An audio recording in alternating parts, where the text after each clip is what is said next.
और जो घटना भी मैंने आपको बताई सिलारपुर की, तो 3 साल तक तो मुझे बिना प्रशासन को बताए कहीं जाने की अनुमति ही नहीं थी। एसपी थे राजेश आर्य जी अलवर, एक गाड़ी पर्सनल गो सेवा के लिए 6 पुलिसकर्मी और एक ऐसा ही हमारे साथ रहता था हमेशा कि आप कहीं भी जाएंगे मेरे साथ जाए।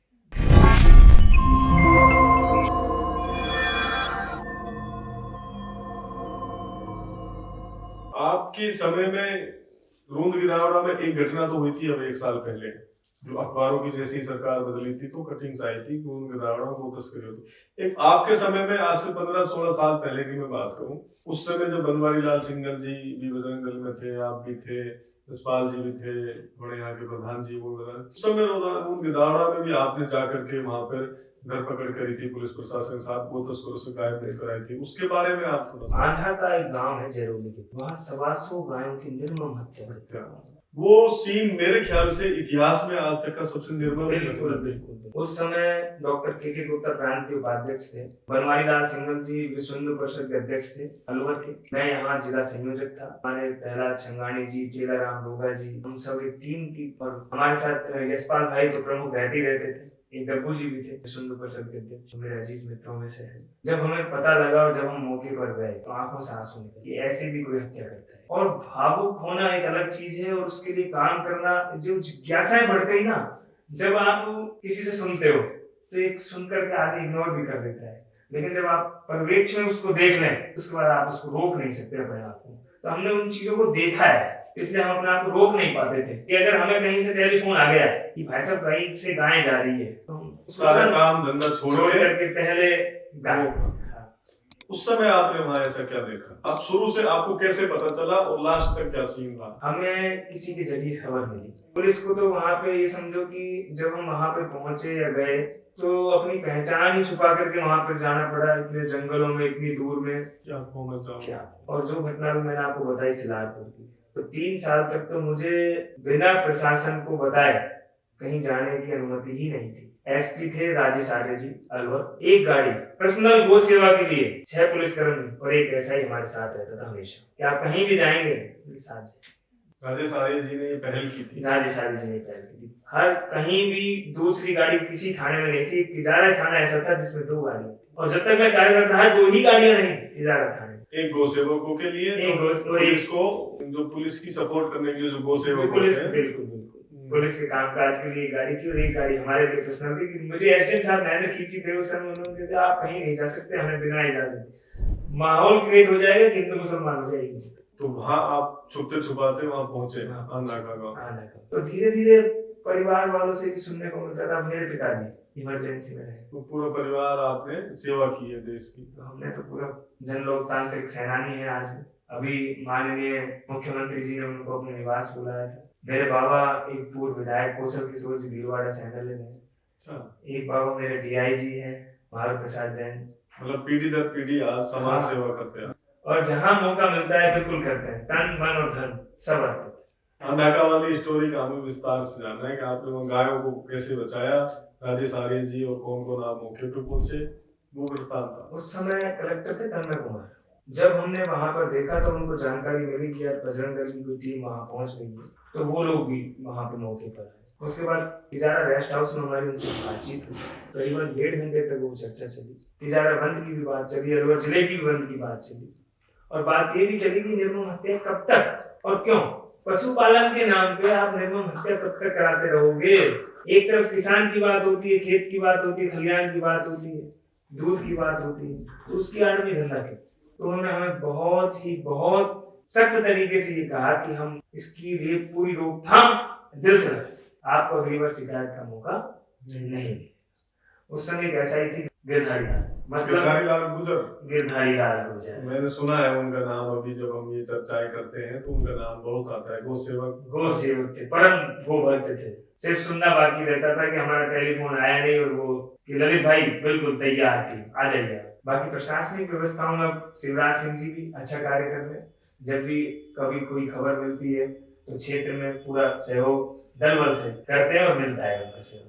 सरकार चाहे इससे पहले किसी की भी थी, इससे पहले हमारे डीवाईएसपी थे प्रेम बहादुर जी, उनका भी सहयोग और सपोर्ट पूरा मिलता था। मतलब पुलिस तो अपनी तरफ से पूरे प्रयास बिल्कुल, करती है गो बिल्कुल। तस्करी को रोकने के लिए, बिल्कुल। लेकिन कहीं ना कहीं कानून में लचीलापन, कानून का लचीलापन और कुछ नेताओं का फिसलना। मैं इसमें नेताओं से ज्यादा नाराज रहता हूँ और वो मुझसे कम खुश रहते हैं इस बात पे। स्वाभाविक है ये बात, मतलब आप जैसी बात बता रहे हैं। प्रशासन से कभी मेरी दूरी नहीं बनी, क्योंकि मैं उनसे कहता था ना खाऊंगा ना खाने दूंगा। वो किसी के नाम पे 1 रुपए का कलंक ना तो लगा और ना लगने दूंगा। जैन साहब, आप तिजारा से आते हैं और जैन होने के नाते में आप जैन धर्म पर, सनातन धर्म पर मैं आपसे चर्चा करूंगा। तिजारा का जो देहरा जैन मंदिर है उसको अतिशय क्षेत्र कहा जाता है। जैन मंदिर तो हम सुने, लेकिन अतिशय क्षेत्र देहरा जैन मंदिर, इसके पीछे की क्या कहानी है? तो मैं चलता हूँ 1956 में, जब यहाँ पे चंद्रप्रभु भगवान की भूगर्भ से प्रतिमा निकली। ये जो चंद्रप्रभु भगवान की यहाँ प्रतिमा है, ये भूगर्भ से निकली हुई प्रतिमा। एक माता जी थी जिनका नाम था सरस्वती, उनको संतान नहीं थी। घर के पास एक खाली जगह है, हाँ, उसको बाड़ा कहते हैं। तो वहाँ भैरव जी का एक मंदिर भी विराजमान है, वहीं पे माता जी की एक प्रतिमा भी विराजमान है, सरस्वती। उनको स्वप्न आया कि यहाँ कुछ है। यहाँ पे माटी के टीले थे, जो हमारे परिवार वाले हैं, हमारे पिताजी नहीं, हमारे बाबा जो बताते थे हमको, बेटे माटी के टीले थे, लोग आने से भी डरते थे। यहाँ पे सुनसान भूत प्रेत वाली स्थिति रहती थी।